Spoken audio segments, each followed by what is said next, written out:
I woke up that Tuesday morning like any other day in our quiet Boston neighborhood, made my coffee, scrolled through social media while the autumn rain tapped against the kitchen window, and that's when I saw it.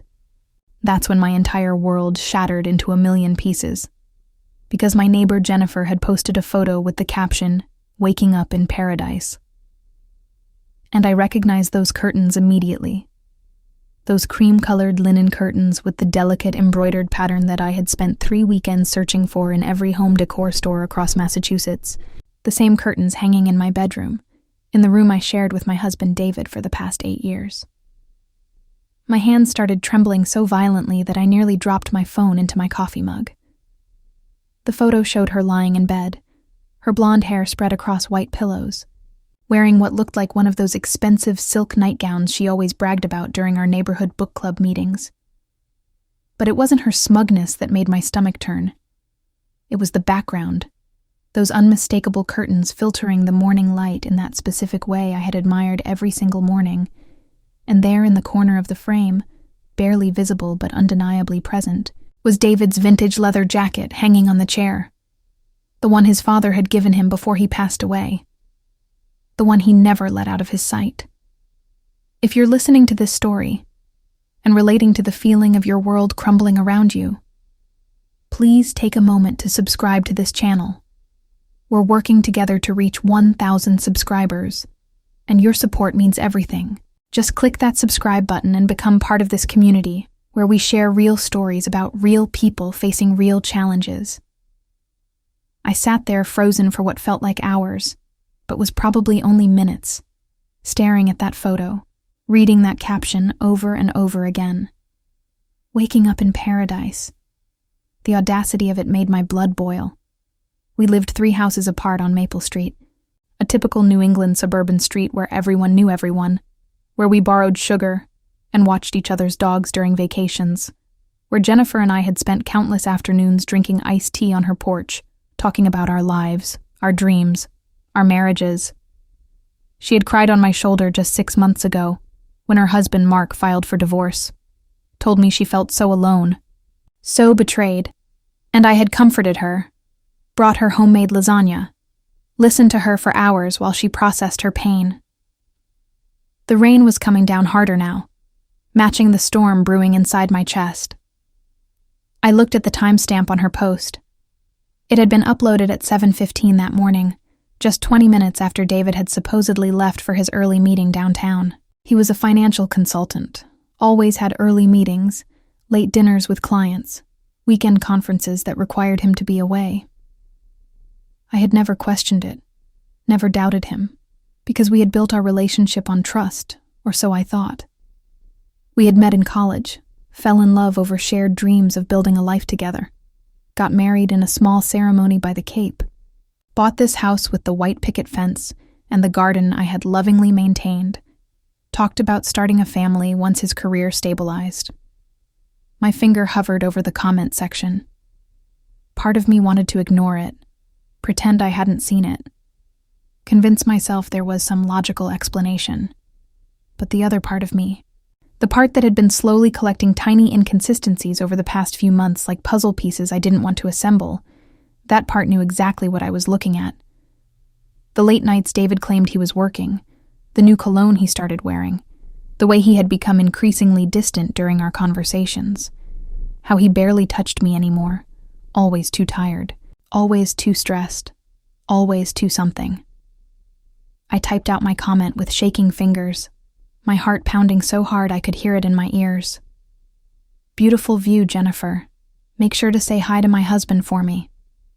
Then I hit post before I could second-guess myself, before fear or doubt or the desperate hope that I was wrong could stop me.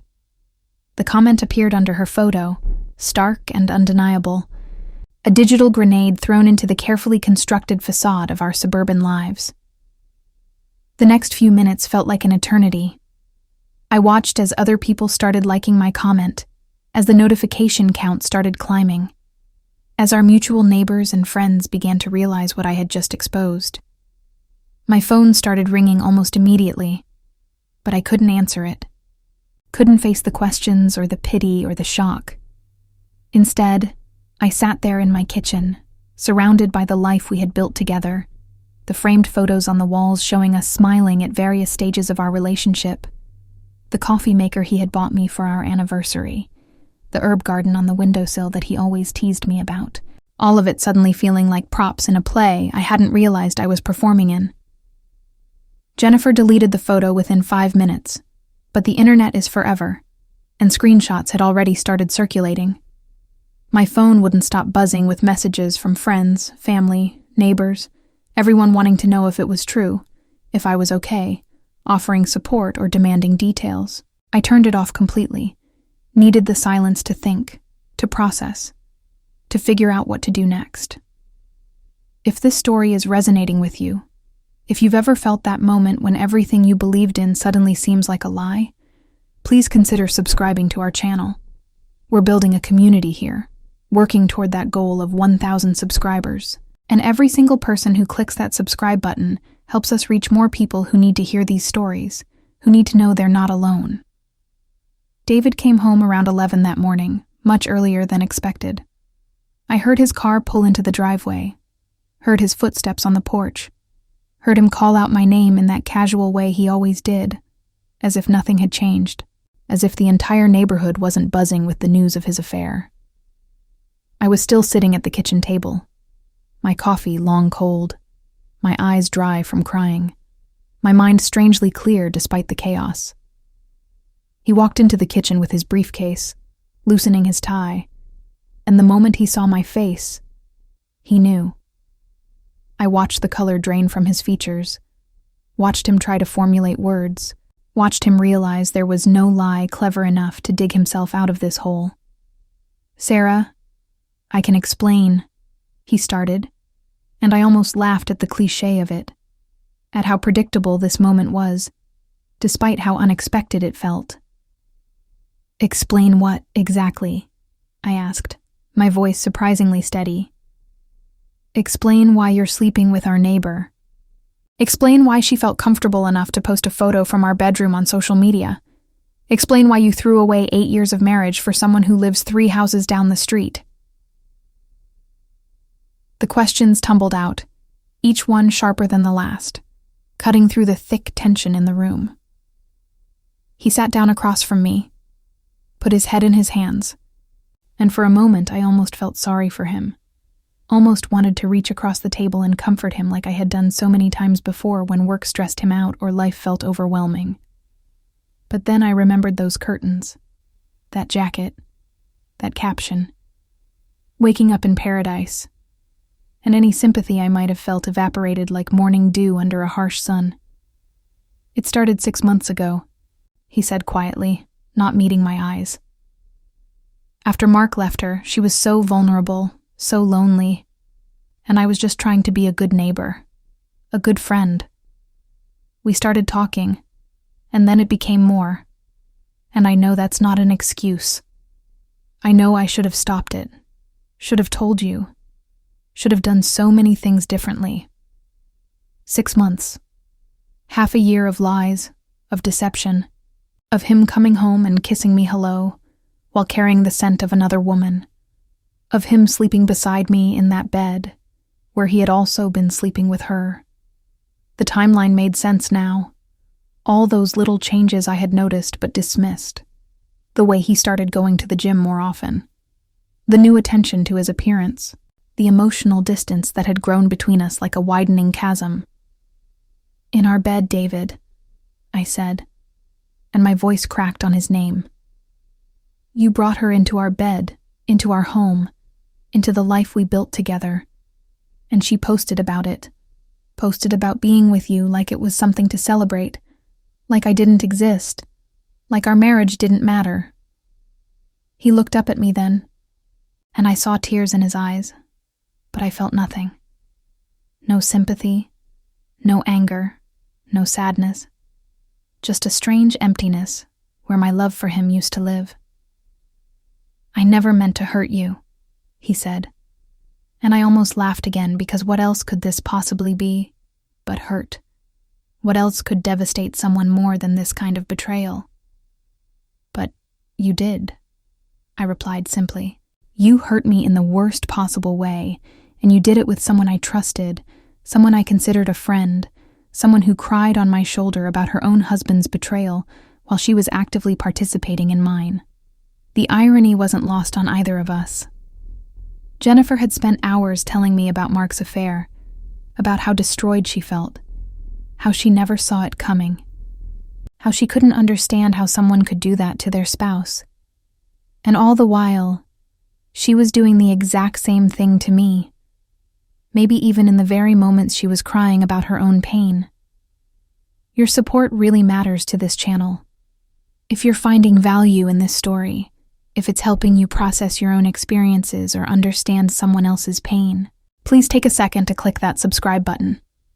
We're working hard to reach 1,000 subscribers, and each person who joins us helps build this community of shared experiences and mutual support. The hours that followed were a blur of difficult conversations, of David packing his things while I watched from the doorway, of him making phone calls to find a place to stay, of neighbors pretending not to stare as he loaded his car with boxes and suitcases. Jennifer's house remained dark and quiet, her car conspicuously absent from her driveway. And I wondered where she had run to, whether she felt any guilt or shame, or if she was just angry that she got caught. My best friend Maria arrived that evening with wine and Chinese food, and the kind of fierce loyalty that makes you remember why certain people are in your life. She had driven 2 hours from Providence the moment she saw my social media post, didn't even call first, just showed up at my door with supplies and determination.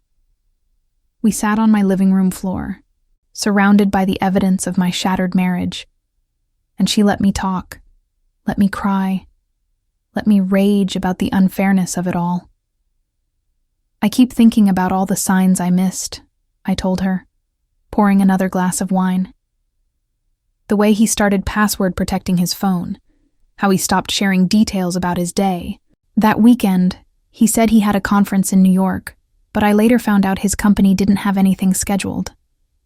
I noticed these things, but I talked myself out of suspecting anything, because I trusted him, because I thought we were solid, because I believed in us. Maria squeezed my hand. This isn't your fault, Sarah. You're not responsible for his choices or her choices. They're both adults who made deliberate decisions to betray you, to sneak around, to lie to your face day after day. That's on them, not on you. I knew she was right intellectually, but emotionally I was still processing the magnitude of the betrayal. It wasn't just that David had cheated. It was the systematic deception involved, the planning required to maintain an affair with someone who lived so close. The risk they took, knowing that discovery would devastate not just me but our entire social circle, our neighborhood, the community we were part of. The next few days were a masterclass in small-town gossip dynamics. Everyone had an opinion, a theory, a piece of supposed insider information. Some people claimed they had always suspected something was off. Others swore they had no idea. Everyone wanted to dissect what had happened and assign blame and pick sides. I stopped going to the grocery store because I couldn't handle the pitying looks or the invasive questions disguised as concern. I stopped checking social media because every post seemed to be either about my situation or carefully avoiding mentioning it, which somehow felt worse. David's mother called, crying and apologizing, saying she had raised him better than this, that she was ashamed of his behavior. His sister sent flowers with a note expressing her support for whatever decision I made. My own family rallied around me with offers of money, legal help, spare bedrooms, whatever I needed to get through this. The outpouring of support was touching, but also exhausting, because every conversation required me to relive the betrayal, to explain what had happened, to receive sympathy I wasn't sure I wanted.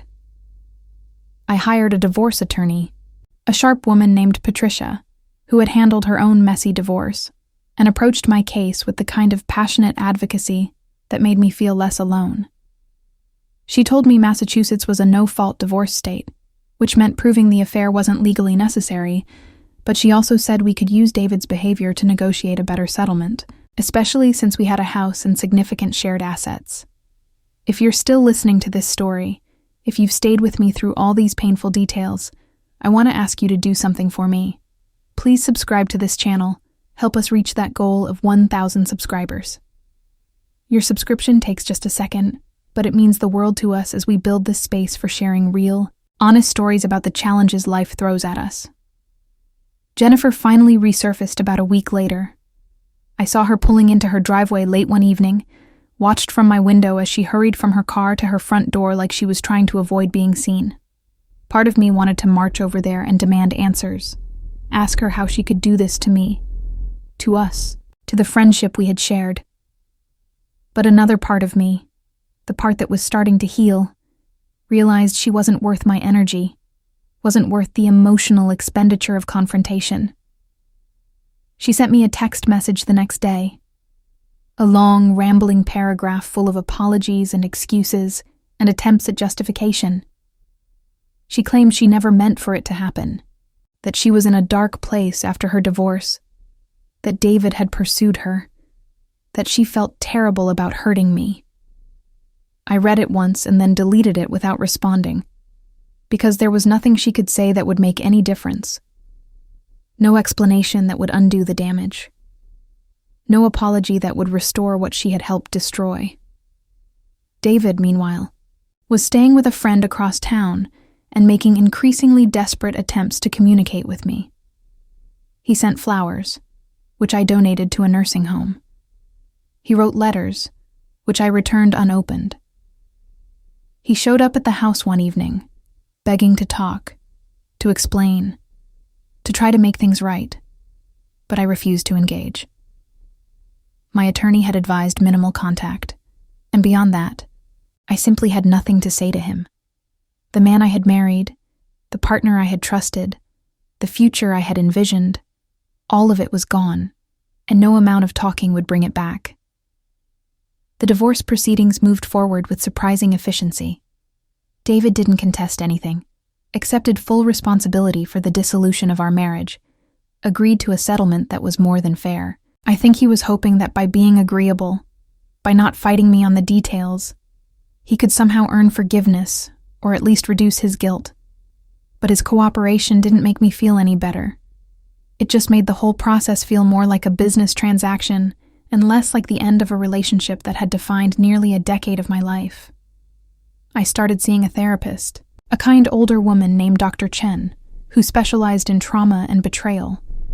She helped me understand that my grief wasn't just about losing David. It was about losing the version of reality I had believed in, about discovering that the story I had been telling myself about my life was based on lies and omissions. "You're not just grieving the end of your marriage," she explained during one of our sessions. "You're grieving the loss of trust, the loss of certainty, the loss of the future you had planned. That's incredibly painful, and it takes time to process." Time became something I measured differently after that. Not in days or weeks, but in small victories. In moments when I realized I had gone an entire hour without thinking about David or Jennifer. In mornings when I woke up and didn't immediately feel that crushing weight on my chest. In evenings when I could watch a romantic movie without crying. Healing wasn't linear.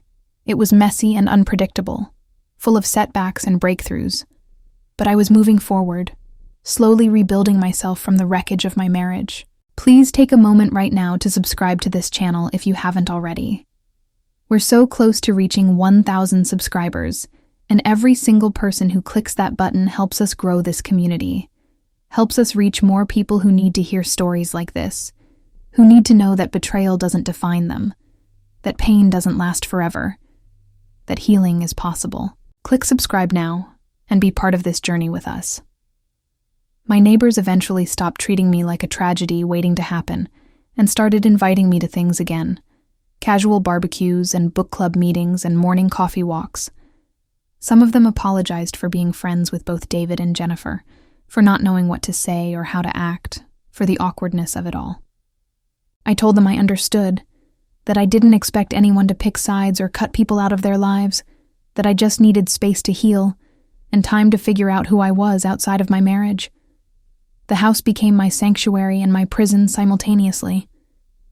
Every room held memories of David, of us, of the life we had shared, but it was also mine in a way it had never been before.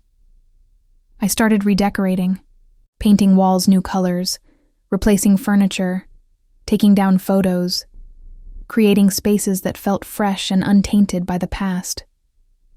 I ripped down those cream-colored linen curtains in the bedroom and replaced them with sheer white ones that let in more light, that transformed the space into something that belonged only to me. I threw myself into work, taking on extra projects at the marketing firm where I had been employed for 5 years. My colleagues were supportive without being intrusive, gave me space when I needed it, and companionship when I didn't, helped me remember that I was capable and talented and valued beyond my role as someone's wife. I started getting promoted, taking on leadership responsibilities, traveling for clients, building a professional identity that had nothing to do with David or our failed marriage. Months passed, and I started dating again, tentatively at first, testing the waters of vulnerability and trust with people who hadn't broken my heart. It was terrifying and exhilarating in equal measure, learning to open up again while also maintaining healthy boundaries, allowing myself to feel attraction and connection while being honest about my fears and baggage. Not every date was successful, not every connection led somewhere, but each experience taught me something about myself, about what I wanted and needed in a relationship, about the kind of partner I deserved. I ran into Jennifer at the grocery store about a year after everything had happened. We locked eyes across the produce section, and for a moment neither of us knew what to do, how to navigate this accidental encounter.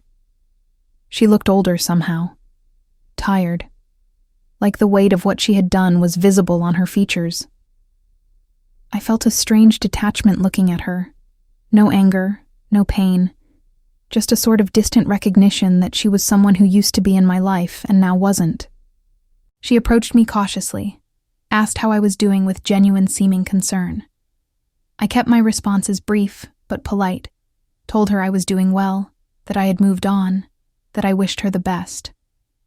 I meant it too, not because I had forgiven her, but because holding on to anger was exhausting and pointless, because her guilt or shame or whatever she was feeling wasn't my responsibility to manage. We said goodbye and I continued my shopping. And I realized that the encounter hadn't devastated me the way I once thought it would, that I had truly healed more than I had given myself credit for. I never asked what happened between her and David after everything came out. Whether they tried to build something real from the wreckage of their affair, or if it had fizzled out once it was no longer forbidden and exciting.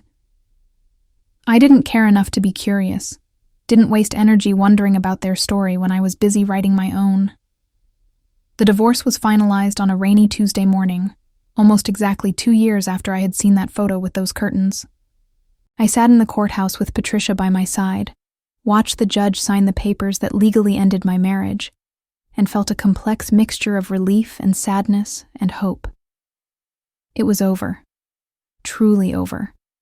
And while that meant acknowledging the death of something I had once believed would last forever, it also meant freedom, possibility, the chance to start fresh without the weight of betrayal hanging over me. If you've stayed with me through this entire journey, through all the pain and healing and growth, please do me one final favor and subscribe to this channel right now.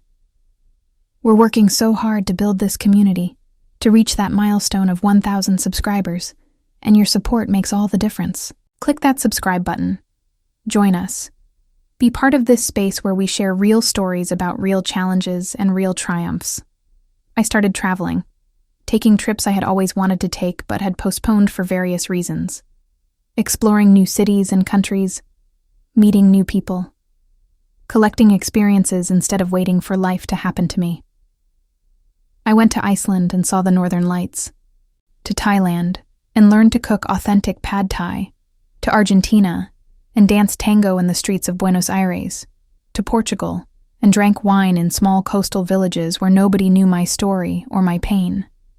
Each trip taught me something about resilience, about joy, about the surprising ways life can unfold when you stop trying to control every aspect of it. I learned that I could be happy alone, that I didn't need a partner to feel complete or fulfilled, that my worth wasn't tied to being someone's wife or girlfriend. I also learned that being alone didn't mean being lonely, that solitude could be peaceful and restorative rather than scary and empty. I made new friends through my travels and my work. people who knew me only as the person I was becoming rather than the person I had been. It was liberating to introduce myself without the baggage of my failed marriage, to tell my story on my own terms if and when I chose to be seen as Sarah the marketing executive, Sarah the world traveler, Sarah the friend, Sarah the individual, rather than Sarah the betrayed wife. David reached out occasionally over the years, usually around holidays or significant dates, sending messages that ranged from apologetic to nostalgic to hopeful that we might someday be friends. I responded politely but distantly, maintaining boundaries that protected my peace while acknowledging our shared history. I didn't hate him anymore, didn't wish him ill, but I also didn't have room in my life for a friendship with someone who had hurt me so profoundly. Maybe that made me unforgiving, or maybe it made me wise enough to know that some bridges, once burned, are better left as ash. I eventually met someone new, a kind and funny architect named Michael, who I encountered at a friend's wedding. He knew about my past because I was honest from the beginning, told him about the betrayal and the divorce and the healing process I had gone through. He listened without judgment, shared his own stories of heartbreak and recovery, and we built something slowly and carefully, with open communication and mutual respect and a shared commitment to honesty. Michael understood that I needed time, needed reassurance, needed proof through actions rather than words that I could trust again. He was patient with my fears and my triggers, with the moments when old wounds unexpectedly resurfaced, with the work I had to do to maintain my healing while building something new. He didn't try to fix me or save me or erase my past. He just walked beside me as I continued to grow and heal and become more fully myself. Looking back now from the vantage point of several years and significant healing, I can see that discovering David's affair, as devastating as it was at the time, was actually a strange kind of gift. It forced me to confront aspects of my life and my relationship that I had been ignoring, to develop strength and independence I didn't know I had, to rebuild my self-worth from the inside out, rather than deriving it from external validation. It taught me that I could survive something I once thought would destroy me, that I was more resilient and capable than I had ever imagined. The experience also taught me about the complexity of human behavior, about how people can genuinely care about you while still making choices that harm you, about how weakness and selfishness can coexist with love and regret. David wasn't a monster. He was a flawed human being who made terrible choices that had devastating consequences. Understanding that didn't excuse his behavior, but it did help me move past the black and white thinking that had initially consumed me, helped me see the situation with more nuance and compassion, even for him. Before I close this story, I want to remind you one more time to please subscribe to this channel if you haven't already. We've built this amazing community together, and we're so close to that goal of 1,000 subscribers. Your subscription matters. It helps us reach more people, share more stories, create more connections. Click that red subscribe button right now and be part of what we're building here. I still live in that house on Maple Street, the one I shared with David, but it doesn't feel haunted by the past anymore. It's been transformed through years of renovations and redecorating, through new memories created with friends and family, and eventually with Michael, through the reclaiming of space that once felt tainted by betrayal. The bedroom with those infamous curtains is now my home office, painted a cheerful yellow, filled with plants and artwork and evidence of the life I've built for myself. Jennifer moved away about 3 years after everything happened, sold her house and relocated to somewhere in California, chasing a fresh start in a place where nobody knew about her role in destroying a marriage. I heard through the neighborhood grapevine that she never did end up with David, that their affair had indeed fizzled out once it lost its forbidden excitement, that they had gone their separate ways with nothing to show for the damage they had caused except regret and isolation. The neighborhood eventually moved on to other scandals and dramas, as neighborhoods do. But I know there are still people who remember that morning when I commented on Jennifer's photo, who remember the unraveling of our marriages and the consequences that followed. I've made peace with being part of the local lore, with being the woman who exposed her husband's affair through social media, with having my pain and my strength become public knowledge. If I could go back and give advice to the version of myself who sat frozen at that kitchen table staring at those curtains in Jennifer's photo, I would tell her that the pain she's about to experience is real and valid and overwhelming, but not permanent. I would tell her that she's stronger than she knows, braver than she feels, more capable of healing than she can possibly imagine in that moment. I would tell her that posting that comment, exposing the truth, standing up for herself, those were acts of courage that would set her free even though they felt terrifying at the time. I would tell her that betrayal doesn't define her worth, that David's choices reflect his character, not her value, that she deserves better than lies and deception, and being treated as an obstacle to someone else's happiness. I would tell her that the future holds travel and growth, and new love and experiences she can't even dream of yet, that life after devastation can be beautiful and full and meaningful in ways she never expected. Most importantly, I would tell her that she's going to be okay. More than okay, actually. That she's going to thrive and flourish and become a version of herself that she'll be proud of. That the journey ahead is hard but worth it. That every step forward matters even when it feels impossibly difficult. I would tell her to trust the process, to be gentle with herself, to accept help when it's offered, to believe in her capacity to heal and grow and create a new life from the ashes of the old one. That Tuesday morning when I saw those curtains in Jennifer's photo feels like a lifetime ago now, like it happened to a different person in a different life. In many ways, I suppose it did. The woman I was then, the one who lived for her marriage and defined herself through her relationship and trusted blindly without protecting herself, that woman no longer exists. She was transformed through fire and pain and the hard work of healing into someone wiser, stronger, more resilient, more authentically herself. Thank you for listening to my story, for staying with me through all of its painful and hopeful chapters, for being part of this community where we share our truths and support each other through difficult experiences. If this story has meant something to you, if it's helped you process your own pain or understand someone else's journey, please take that final step and subscribe to this channel. We're building something special here, and your participation matters. Click subscribe, help us reach 1,000 subscribers, and continue this journey with us as we share more stories, more truths, more evidence that healing is possible, and that we're never as alone as we sometimes feel. The months following the divorce brought unexpected challenges I hadn't anticipated. While I had prepared myself for the emotional aftermath of ending my marriage, I hadn't fully considered the social complexities that would arise from being a newly single woman in a community where most of my friends were married couples. Suddenly, dinner invitations became awkward, as hosts struggled to decide whether to include me and risk uneven numbers, or exclude me and risk seeming insensitive. I found myself gradually drifting away from certain friend groups, not because of any animosity, but simply because the dynamics had fundamentally changed. There were moments during those first few months when loneliness hit me like a physical force, usually late at night when the house felt too quiet and too big for just one person. I would lie in bed listening to the sounds of the neighborhood settling down for the night, hearing the muffled sounds of other families going about their evening routines, and feel acutely aware of my solitude. These moments tested my resolve, made me question whether I had made the right decision in refusing David's attempts at reconciliation, made me wonder if being alone was really better than being with someone who had betrayed me.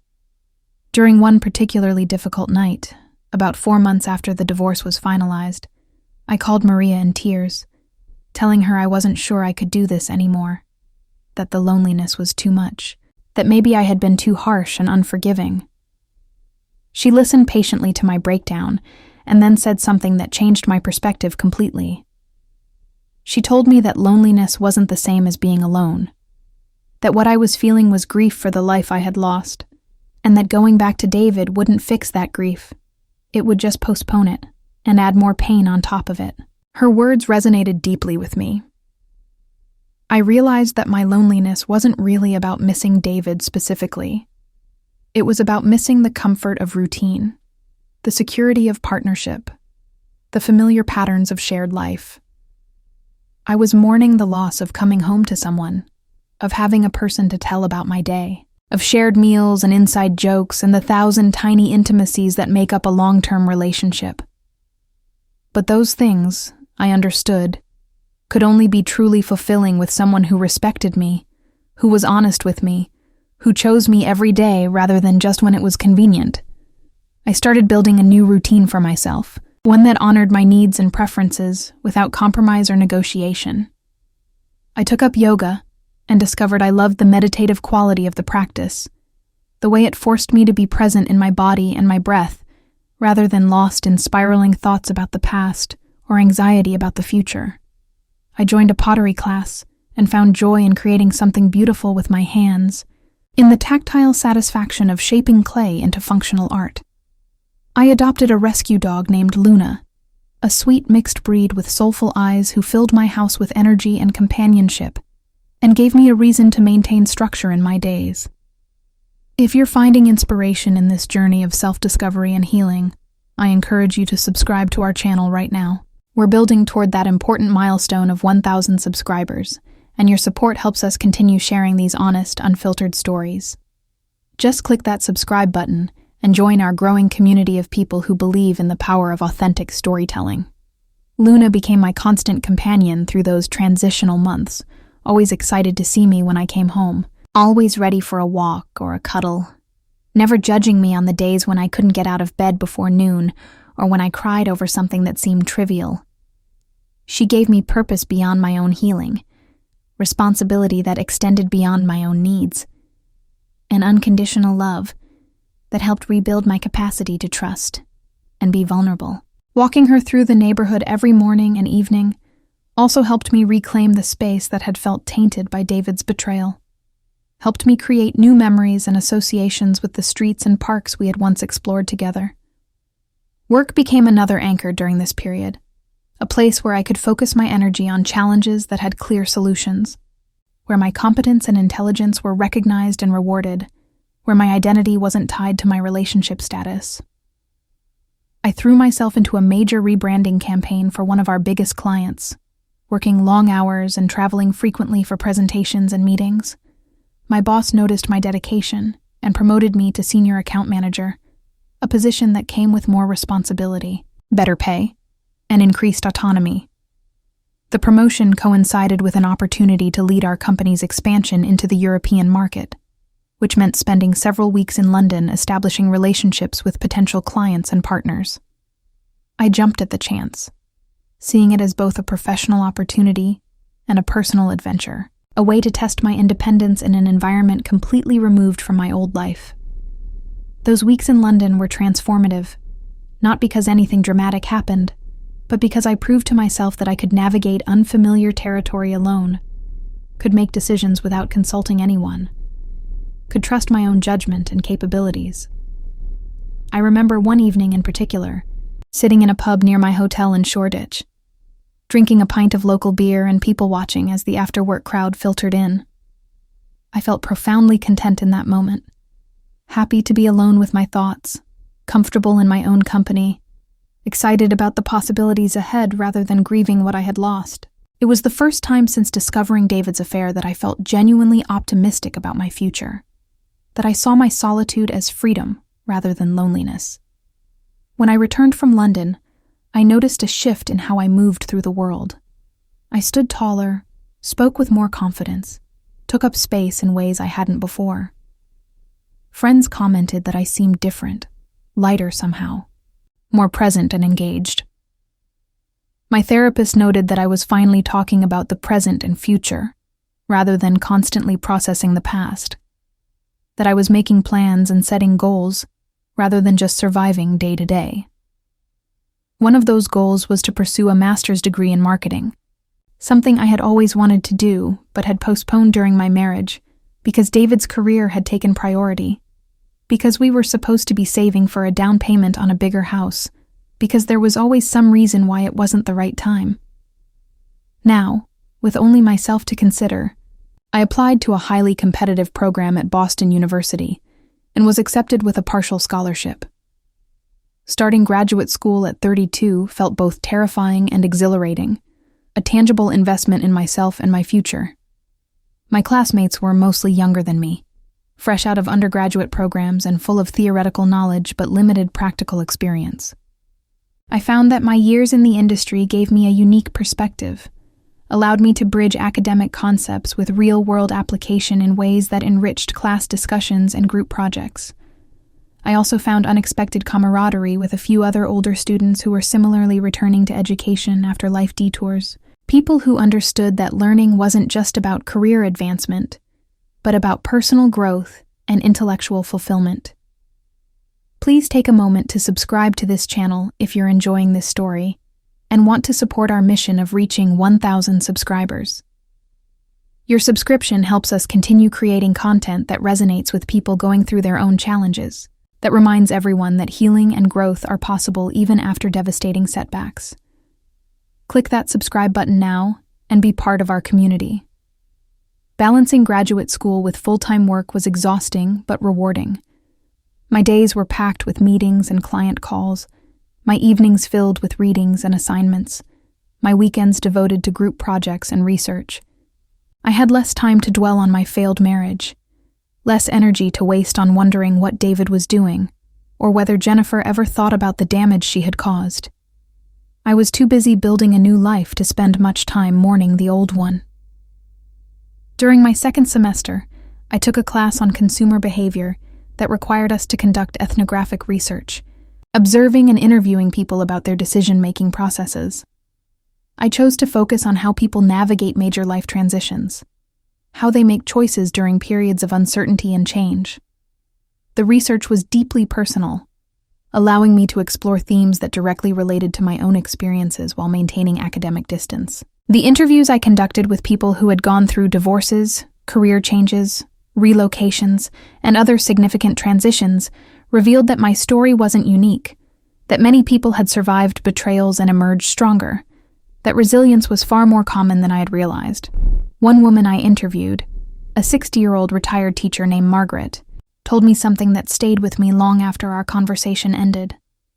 She said that her divorce 30 years ago had been the worst thing and the best thing that ever happened to her. The worst because it shattered her sense of security and forced her to rebuild her life from scratch. The best because it freed her to become the person she was meant to be, rather than the person she thought she should be. She told me that she had eventually realized that her ex-husband leaving her wasn't a rejection of her worth, but rather an opportunity to discover what she was truly capable of. Margaret's perspective helped me reframe my own experience. I began to see David's betrayal not as evidence of my inadequacy, but as evidence of his. Not as something that diminished me, but as something that revealed truths I needed to know. If he hadn't cheated with Jennifer, if I hadn't discovered it in that humiliating public way, I might have spent years or even decades in a marriage that was fundamentally unbalanced, with a partner who was capable of sustained deception, never fully becoming myself because I was too busy trying to be the wife he needed. As I approached the 1-year anniversary of my divorce being finalized, I decided to do something symbolic to mark the occasion. I organized a small gathering with my closest friends and family, people who had supported me through the darkest moments, and celebrated my progress toward healing. We met at a beautiful restaurant overlooking Boston Harbor, and I stood up to make a toast, thanking everyone for their love and support, acknowledging the pain of the past year while also celebrating the growth and opportunities it had brought. I told them that I was grateful for the experience, not because the betrayal itself was good, but because surviving it had taught me things about myself I never would have learned otherwise. I had discovered reserves of strength I didn't know I possessed, developed independence I had never needed before, learned to prioritize my own needs and desires without guilt or apology. I had become someone I was proud to be, someone who could handle adversity with grace, someone who knew her own worth and refused to settle for less than she deserved. The evening was filled with laughter and tears, with stories about the journey we had all been on together, with genuine celebration of resilience and friendship, and the beautiful mess of human existence. Several of my friends shared their own stories of overcoming challenges, of times when they had been broken and rebuilt themselves, of moments when they had discovered their own strength through adversity. It was a powerful reminder that everyone carries pain, everyone faces challenges, everyone has chapters of their story they wish they could rewrite, but ultimately learn from instead. Subscribe to our channel right now if you haven't already. We're so close to that 1,000 subscriber goal, and every single person who clicks that button brings us closer to building something meaningful together. Your support matters more than you know, so please take a second to subscribe and help us grow this community of honest storytelling and mutual support. Around this time, I reconnected with an old college friend named Daniel, who had recently moved back to Boston after spending a decade working in San Francisco. We met for coffee to catch up, and the conversation flowed easily, touching on our careers and families and the paths our lives had taken since graduation. When I told him about my divorce, he was sympathetic, but not pitying, curious, but not invasive, and he shared his own story of a failed engagement several years earlier that had devastated him at the time, but ultimately led him toward a career change that had been incredibly fulfilling. Daniel and I started meeting regularly for coffee or lunch, enjoying the easy companionship of old friends who shared history, but weren't burdened by expectations or complicated dynamics. He was smart and funny and kind, the sort of person who listened more than he talked, who asked thoughtful questions and genuinely cared about the answers. I found myself looking forward to our meetings, appreciating the intellectual stimulation and emotional connection without any pressure for it to become something more. Several months into our renewed friendship, Daniel invited me to be his +1 at his company's annual gala, a black tie event at a fancy hotel with dinner and dancing and networking opportunities. I almost declined, worried that attending as his date might complicate our friendship or give him the wrong impression, but he assured me it was purely platonic, that he just wanted company and thought I might enjoy the event. I agreed, bought a new dress, and allowed myself to feel excited about something social for the first time in a long while. The gala was elegant and fun, full of interesting people and good food and live music that made me want to dance. Daniel introduced me to his colleagues and friends, and I found myself engaging in stimulating conversations about technology and innovation and the future of work. For a few hours, I forgot about my divorce and my pain and my carefully constructed healing journey. I just enjoyed being present in the moment, laughing at jokes and sharing stories, and feeling like a version of myself I had almost forgotten existed. When Daniel walked me to my car at the end of the night, he thanked me for coming and told me he had really enjoyed my company, that spending time with me reminded him of why we had been such good friends in college, that he hoped we could continue building this renewed friendship. I agreed wholeheartedly, feeling grateful for his presence in my life, for the reminder that male friendship was possible without romantic complications, that I could enjoy someone's company without needing it to become something more. But over the following weeks, I noticed my feelings toward Daniel beginning to shift. I found myself thinking about him between our meetings, looking forward to his texts and calls, with an enthusiasm that felt different from simple friendship, noticing details about his appearance and mannerisms that I hadn't paid attention to before. The realization that I might be developing romantic feelings for him was both exciting and terrifying, raising questions about whether I was ready to risk vulnerability again, whether our friendship was too valuable to jeopardize, whether I could trust my own judgment after being so wrong about David. I discussed these emerging feelings with Dr. Chen during one of our therapy sessions. She asked me what I was afraid of, and I realized my fear wasn't really about Daniel specifically, but about opening myself up to the possibility of being hurt again, about trusting someone enough to let them close, after learning how devastating that trust could be when misplaced. She reminded me that fear was a natural response to trauma, but that living in fear meant limiting my capacity for joy, connection, and love.